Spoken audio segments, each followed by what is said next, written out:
These go from being really, really, really easy to some that are, of course, much more difficult. So the very, very easiest thing that you can have is to have a problem like number 1. And so for number 1, this is just a quadratic. It just looks like this. You know, it's continuous everywhere.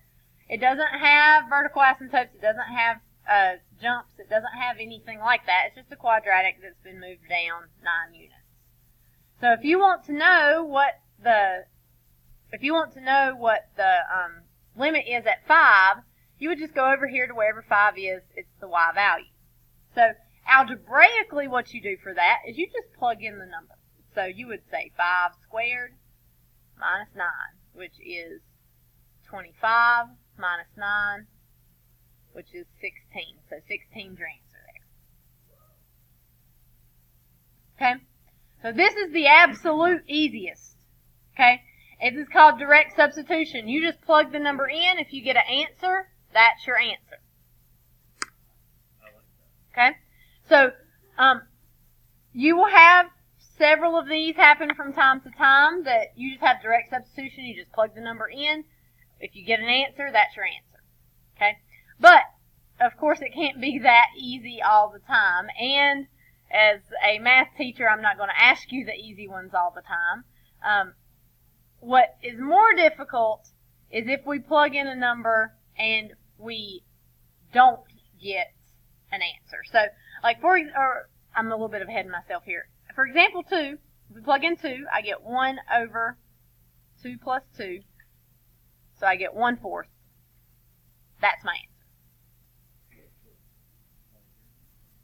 Okay? But for example 3, if I plug in 2, I get 1 over 2 minus 2, which is 1 over 0.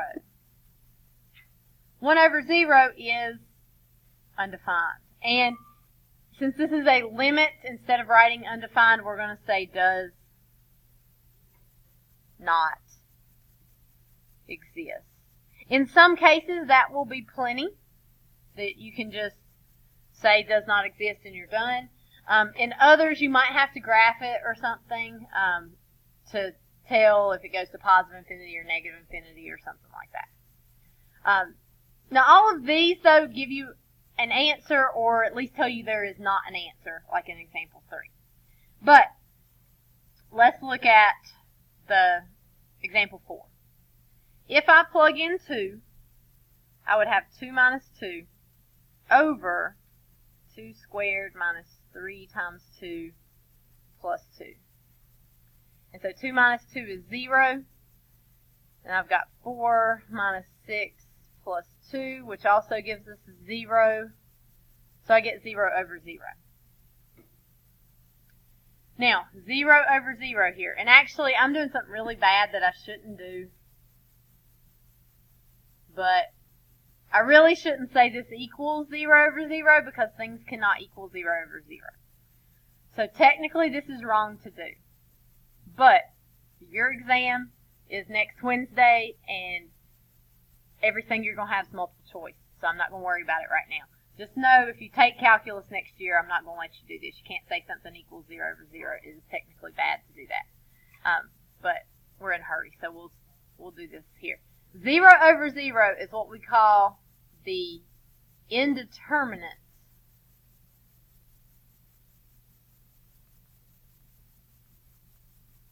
form. And we talked about this the other day, I think. Didn't we? We wrote that down. Can't actually even remember what we were doing. But 0 over 0 doesn't tell you anything. It does not tell you that it does not tell you that the limit exists or that it does not exist. It is what it says it is. It's indeterminate. You cannot determine anything from 0 over 0. So basically, whenever you see you get 0 over 0, that needs to be like a keep going. Okay? That means there's more work to do. So if you get 0 over 0, then there is something else you can do to figure out the answer. Or that that's possible there is no answer. But this right here does not tell you there's no answer. Okay? So if you get 0 over 0, there's several different strategies that you can try. In this particular case, the best strategy to try would be to factor and cancel. Okay, so that'll look like this. I already plugged in, this is the same as example 4 here. So I've already plugged in 2, I got 0 over 0.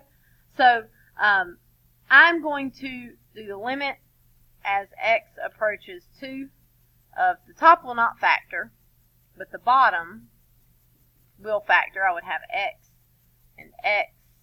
and minus 2 minus 1. So whenever I do that, now, do you guys see anything that will cancel? This x minus 2 cancels, right? Giving us the limit as x approaches 2 of 1 over x minus 1. Make sure you put that 1 in the top. And now, if I plug in 2, I get 1 over 2 minus 1, which is 1 over 1. So I get 1 as my answer.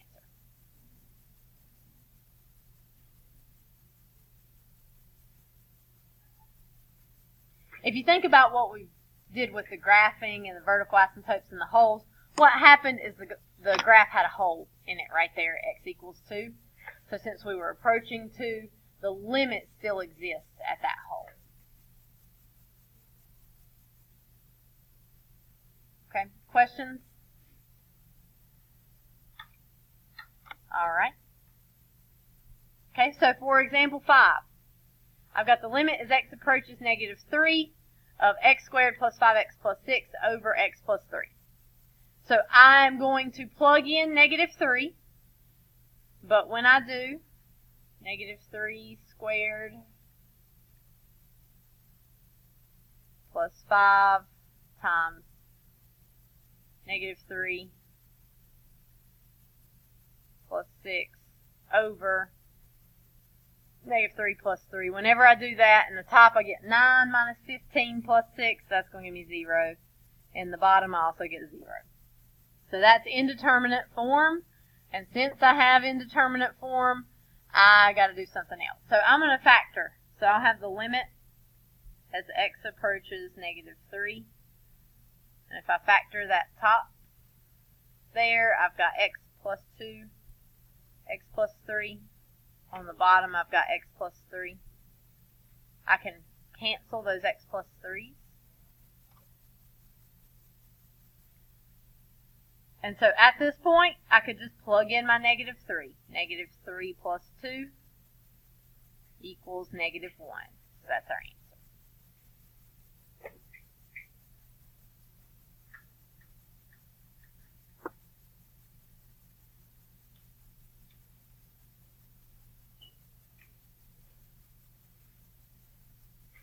Okay, questions?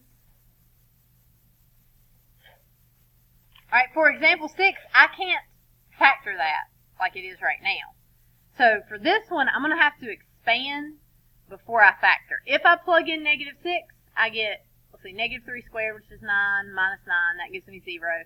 Negative 6 plus 6, that gives me 0. So this is indeterminate form. I'm going to expand. So I'll say the limit as x approaches negative 6 of x squared plus 6x plus 9 minus 9 over x plus 6.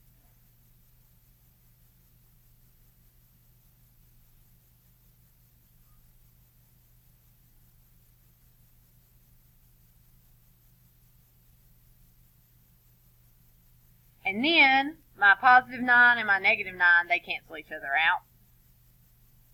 Now I can factor. How do I factor x squared plus 6x? Take out an x. So limit as x approaches negative 6 of x times x plus 6 over x plus 6. Those x plus 6's cancel. Then I plug in negative 6, which all I've got left now is an x, so my answer is just negative 6.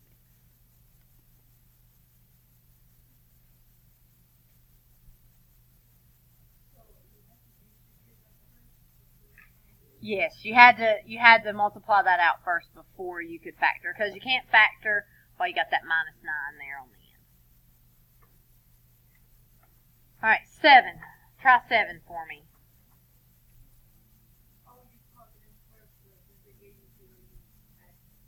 Mm-hmm.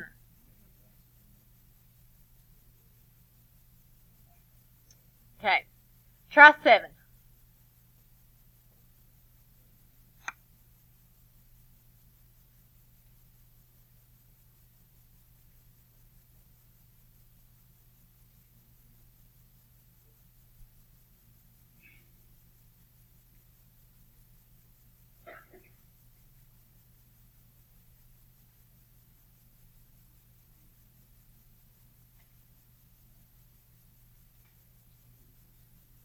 Okay, anybody got it?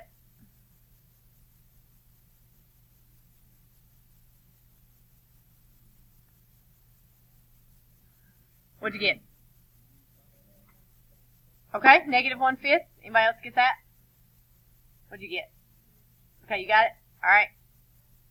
I'm seeing some of you that look like you got things that are not working out, though. Okay, somebody who's got something that's not working out, what's happening to you? What have you got? Okay, so if you did factor, how would you factor that top? Mm-hmm. Well, you got to multiply to get 3. So 3 and 1 are your only options. You got to get a negative 4 in the middle. So that means you got to have minus 3, minus 1. So if you factor that, here's the problem. Nothing cancels. Right? So how in the world did you get negative 1/5, Elena?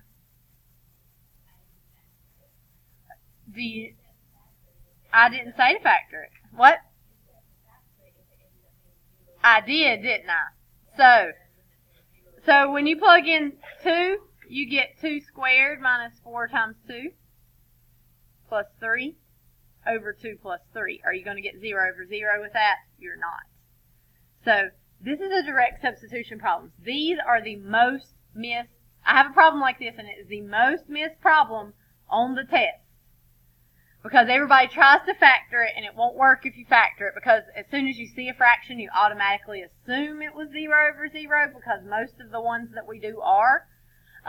But it's not. So you get 4 minus 8 plus 3 over 5, which is going to give you negative 4 plus 3 over 5, which is negative 1 over 5. So that is your answer. So anytime you can just plug the number in, if you get a answer, that is the answer. Okay? Questions? So there's no need to factor on that one at all. But I'm telling you right now, I'm trying to give you a warning so it doesn't happen to you. But that is almost always the most missed question on the test that we take for this one. And it's because everybody tries to factor it, which won't work. Okay. All right. So, example 8. Factoring's not going to help you on example 8. You can't really factor that. You could, but it'd be crazy factoring that we don't need to know about. So instead of factoring, we're going to rationalize. And so I don't know if we've done anything like this, but we're going to rationalize the numerator in this case. Typically we rationalize the denominator, but it doesn't really matter for these. So wherever your square root is at, you need to multiply it by the square root of x plus 1. This is called multiplying by the conjugate. Okay, so it is we take whichever expression has the square root. We take the expression, we keep it the same except for we change the sign that's in between them. Okay, and this is why we do that.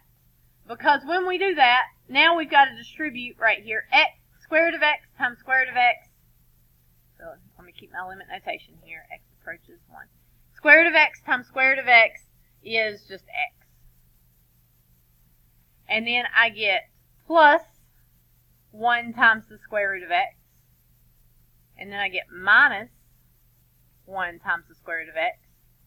And I get minus 1.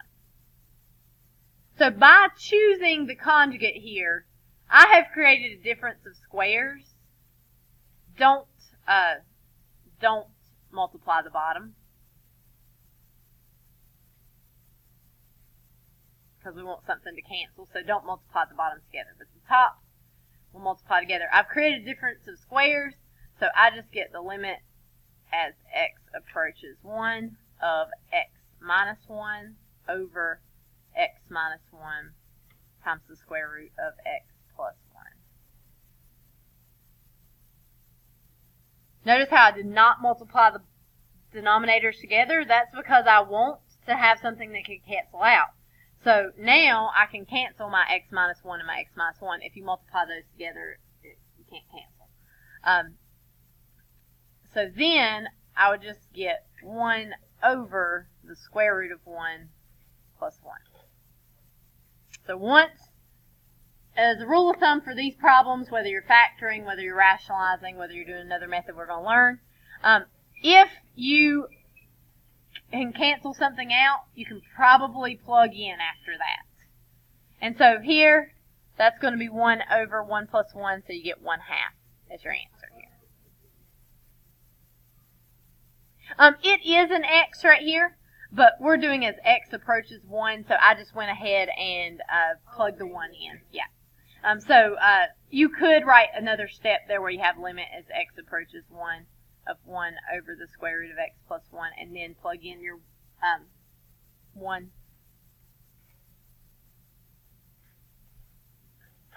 Okay, questions?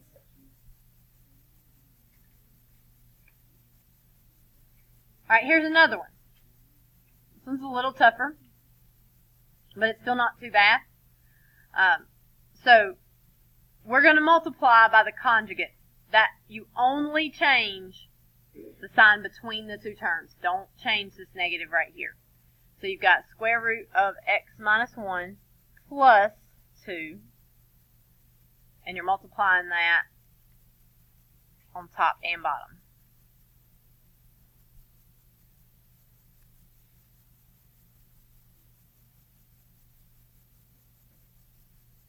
Okay, so this is always going to be a difference of squares. When you multiply square root of x times x minus 1 times square root of x minus 1, you're going to get x minus 1.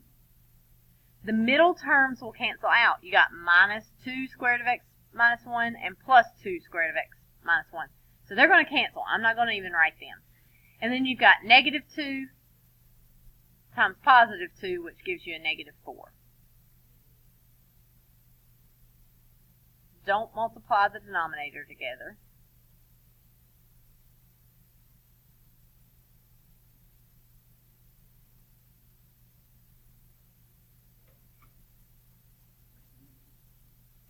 And you should be able to see that this is going to probably cancel here pretty quickly.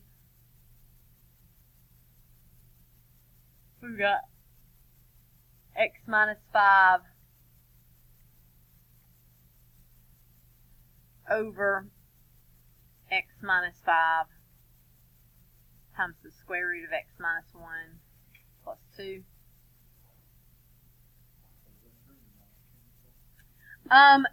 There are lots of situations where it could not cancel, but they would be problems that we can't really do with algebraically, so on your homework they will almost always cancel. And if they don't cancel, they were probably a direct substitution problem like that example that we did for example 7. So most of the time they will cancel. So if you plug in 5 here, you got the square root of 5 minus 1 plus 2. That's 1 over the square root of 4, which is 2 plus 2. So you get 1/4 is your answer. Keep in mind, if you get stuck on these on the test or on the exam, you could always type that equation into y equals, look at the graph. You could look at the table to help you figure this out also. But this is the quickest way. And the most, like we know for sure whenever we do this, the answer is 1/4. If we look at the table, we don't have 100% proof.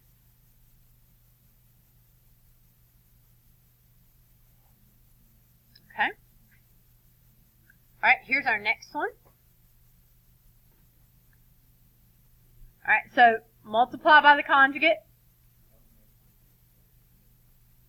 So we're multiplying by the square root of x squared plus 5 plus 3.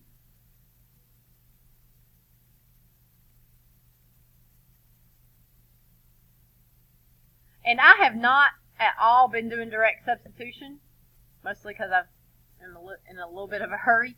But if I plugged in -2 into this, I would get 0 over 0. So, if I distribute here, I'll get square root of x squared plus 5 times square root of x squared plus 5, which gives us x squared plus 5. And then middle terms cancel. You got -3 square root of x squared plus 5, positive 3 square root of x plus 5. So those two cancel, and then the last term, -3 times positive 3, gives us a -9.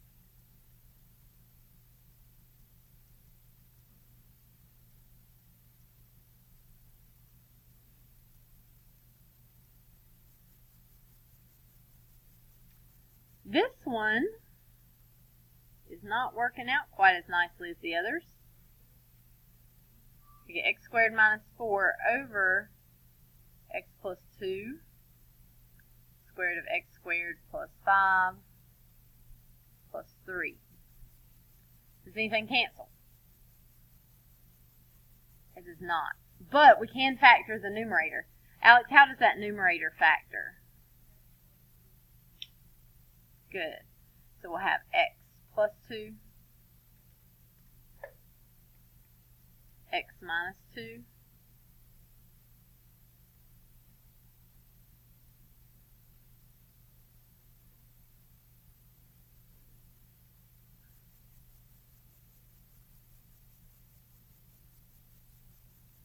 and then we will cancel the x plus 2's. And so once something cancels, then you can usually go ahead and plug in the number. So you'll have -2 minus 2 over the square root of -2 squared plus 5 plus 3, which gives us -4 over, so it's going to be 4 plus 5 square root of 9 plus 3, so that's 3 plus 3. We will get -4 over 6, which also reduces to -2/3. So that will be our answer for number 10.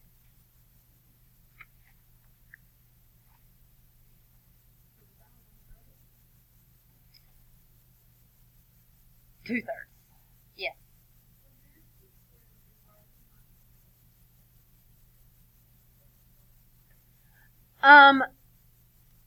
You're not taking the square root of both sides in this case, and that would be whenever you would need to put the plus or minus. So,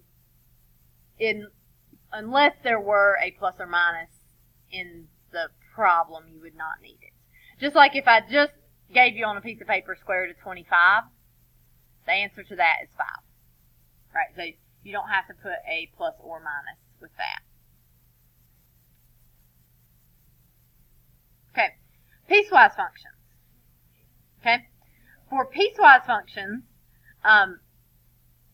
you have to figure out which piece of the graph to use. So typically, the equations they give you are pretty easy, but you've got to figure out which part of it to use. So one thing you could do is you could graph this. In fact, I'm going to flip over to Desmos real quick, and let's graph this just to see what it looks like. I'm going to have to remind myself how to do piecewise and Desmos. Again, we'll go over this too tomorrow, hopefully.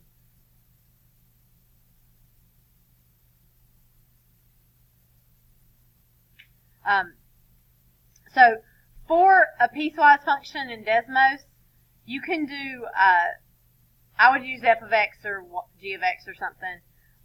Equals, you got to do the bracket, do the condition first, colon, the equation, and then put a comma, and then do the next one. So, like to do this particular problem, to type it in, I type it in like this, and I'll let you guys practice with this a little bit more tomorrow. You would have x is less than or equal to, where's my, less than or equal to -2, colon, 5, and then do a comma. Then you would have -2 less than x less than 5, colon, -3x minus 1, comma, and then x is greater than or equal to 5, colon, -x squared plus 4, and we'll close that out.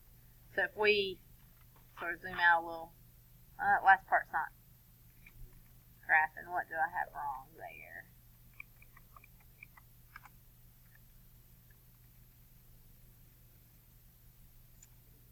Or maybe it is, but maybe, oh yeah, there it is. It's there, it's just, we gotta zoom way out to see it. So, so we can see right here, are we gonna have a limit at, -2 right here? Looks like we will. Those two look like they meet. What about over here at 5? There's a jump in the graph, so there's no limit there. You can even do this, I'm pretty sure. This is how crazy it is that they let you use Desmos. I think that it's on here. So taking it off. Well, maybe it's not on here. I thought it was though.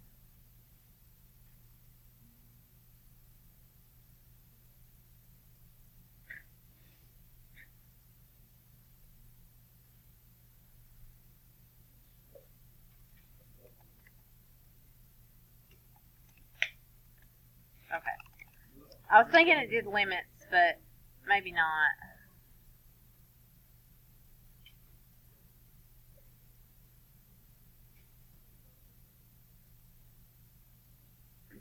No, it won't do that. But it will do this. If you need to find f of 2, it'll give you the answer. If you need to find the f of 5, it'll give you the answer. You could just type it in there. But I was thinking it did limits, but I don't think it does.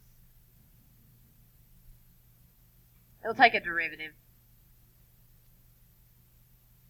But I don't think it looks like it'll do limit. Alright, so what we're looking at is we're looking at the pieces of the graph coming together. So if I'm looking at the limit as x approaches -2 from the right.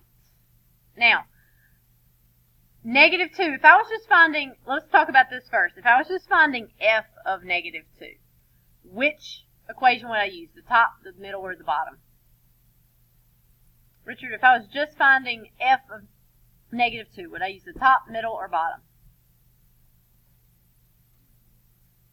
I'd use the top, it would be 5.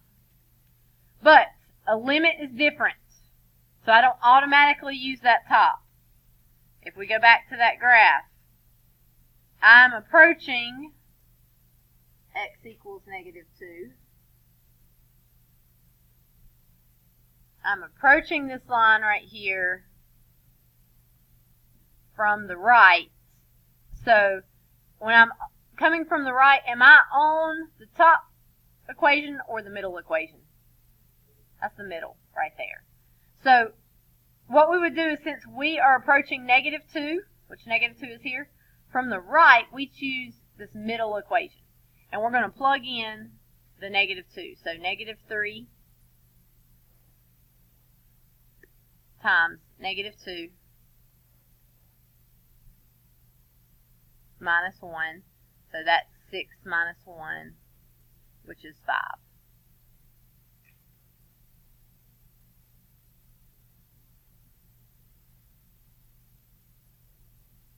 If it was from the left, I would have picked the top equation, which would just have been that 5.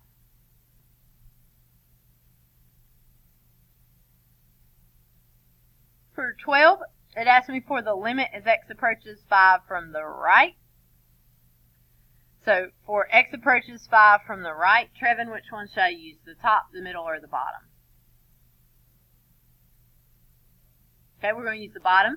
Not because it's or equal to, but because we're approaching from the right. So what we've got here is we've got, we've got a straight line, we've got a line, we've got a quadratic here. So we're approaching from the right. Right here is x equals 5, so we've got to pick that equation on the bottom. So we would say negative 5 squared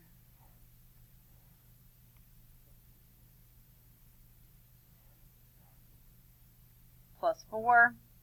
So that's going to be negative 25 plus 4, which will give us negative 21.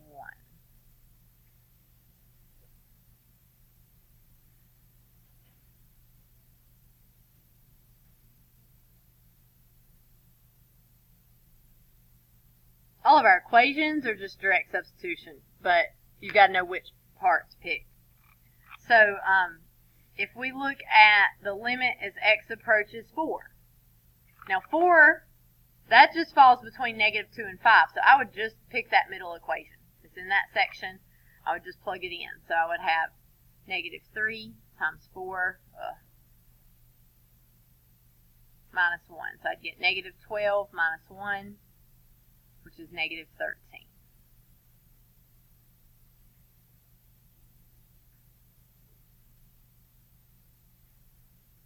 Now at 5, this, for example, 14 asked me the limit as x approaches 5 from both sides.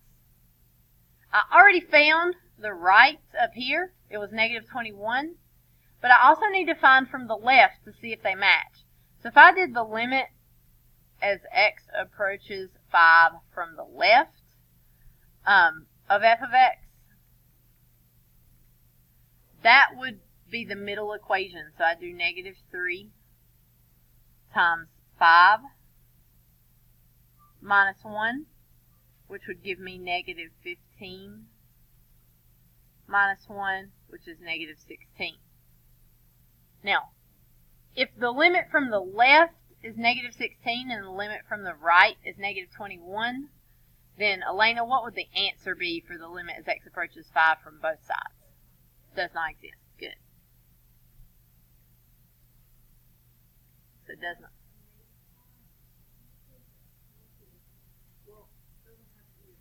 It doesn't have either sign, so it means it's from both sides.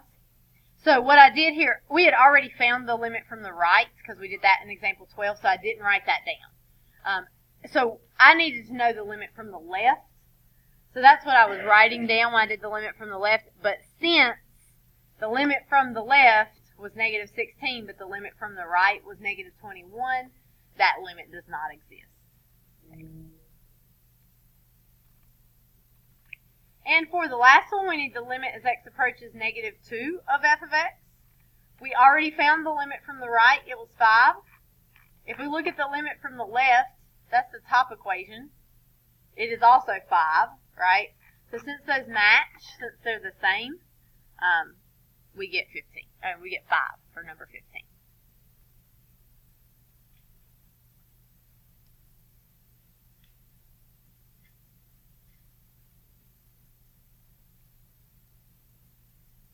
Okay, questions?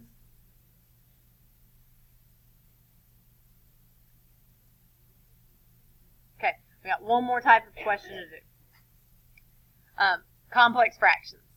So, if I plug in 0 right here, I get 1 over 0 plus 2 minus 1 over 2 over 0, which gives me 1/2 minus 1/2 over 0, which gives me 0 over 0. So I cannot use direct substitution for this problem. So what I'm going to do is I'm going to try to get rid of the complex fractions in this case. So I'm going to start just by working with the top part here. I want to get common denominators. So common denominators would be 2 times x plus 2. So I would need to multiply that first equation right there by 2. And I need to multiply the second term by x plus 2.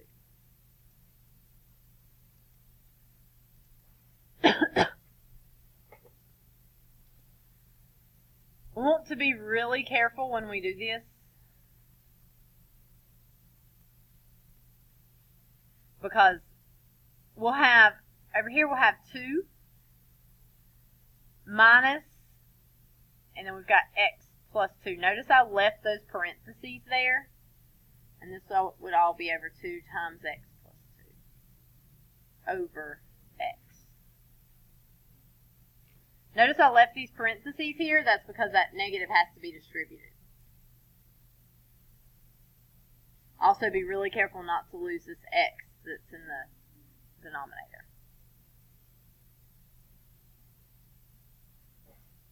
Okay, questions so far? Some of you may want to cancel those x plus 2's. Can you do that? You cannot, because you got that minus sign right here, so you cannot. But you could distribute that negative.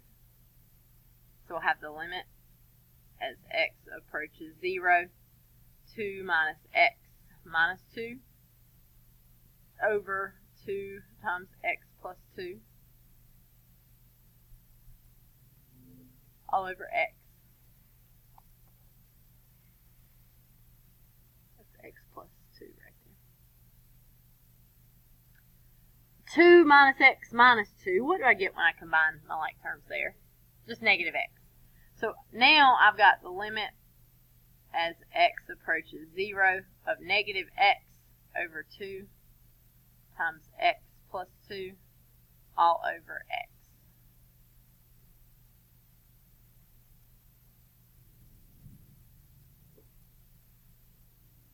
So far nothing with a variable has canceled yet, which means we've probably not fixed any of our problems yet. Any ideas of where we should go from here? Very good. We can make this one right here, x over 1. We can flip the second and multiply. So if we do that, we'll have the limit as x approaches 0 of negative x over 2 times x plus 2 times 1 over x. And these x's right here will cancel. And we will end up with 1 over 2 times 0 plus 2. I went ahead and plugged in the 0 for the x there. And so we get 1/4. Yes, I lost my negative in the numerator. Thank you. It'll be negative.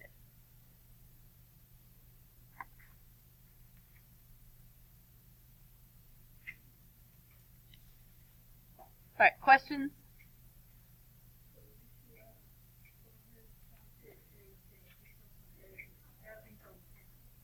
Right. And pretty much never multiply the denominator back together, because you want it to be factored so that something will cancel with it. So the numerator, most of the time you've got to multiply it together, but the denominator, don't multiply it. Like if you had made that 2 times x plus 2, it wouldn't make a difference on this one, but it's just extra work that's probably not going to happen. Okay.